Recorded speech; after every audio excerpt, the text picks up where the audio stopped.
সংগ্রামী সুধী সমাবেশ, আপনারা জানেন পার্বত্য চট্টগ্রামের খাগড়াছড়ির দিঘিনালা, মধুপুর এবং পরবর্তীতে রাঙামাটিতে আদিবাসীদের উপর সন্ত্রাসী কায়দায় নৃশংসভাবে সন্ত্রাসী হামলা এবং হত্যা ও অগ্নিসংযোগ ঘটিয়েছে সেখানকার সেটেলার বাঙালিরা। সাম্প্রদায়িক সম্প্রীতিকে বিনষ্ট করে সেখানে আদিবাসীদের ঘর বাড়ি অগ্নিসংযোগ করেছে। সেখানকার ইতিহাস রাজু ভাস্কর্যের সামনে আমরা আদিবাসী ছাত্র জনতা দাঁড়িয়েছি।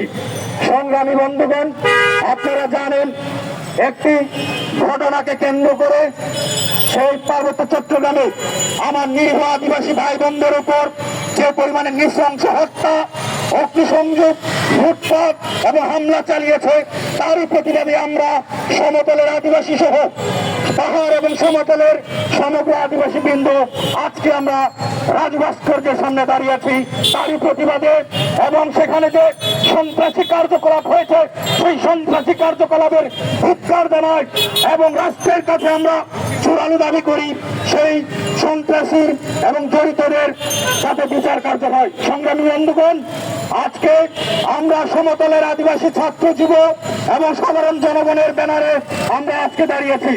আজকের এই বিক্ষোভ মিছিল এবং সমাবেশে সভাপতিত্ব করছেন বাংলাদেশ আদিবাসী ফোরামের কেন্দ্রীয় ক্রীড়া, শিক্ষা এবং সাংস্কৃতিক বিষয়ক সম্পাদক উজ্জ্বল আজিম।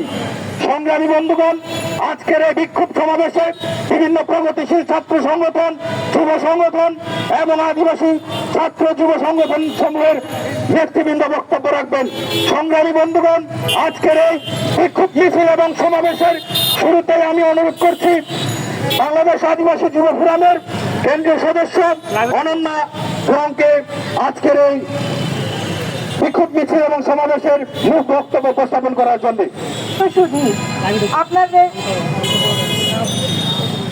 আপনারা সকলে অবগত আছেন, গত 18 সেপ্টেম্বর বুধবার খাগড়াছড়ি সদর নিউজিল্যান্ড এলাকায় মামুন নামে এক মোটরসাইকেল চোরকে স্থানীয় জনতার গণকুটি দেয়। পরে তাকে হাসপাতালে নেওয়া হলে সেখানে তার মৃত্যু হয়।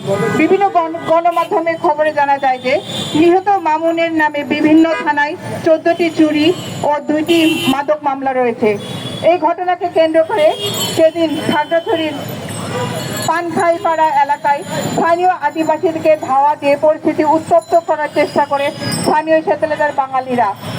এরপরে গত 19 সেপ্টেম্বর বৃহস্পতিবার এই ঘটনাকে কেন্দ্র করে খাগড়াছড়ির দিঘিনালা উপজেলায় সদর চত্বরে বিক্ষোভ মিছিল বের করে একদল স্থানীয় পল্লীপাড়া সহ বিভিন্ন এলাকায় সেনাবাহিনী রাতে অন্ধকারে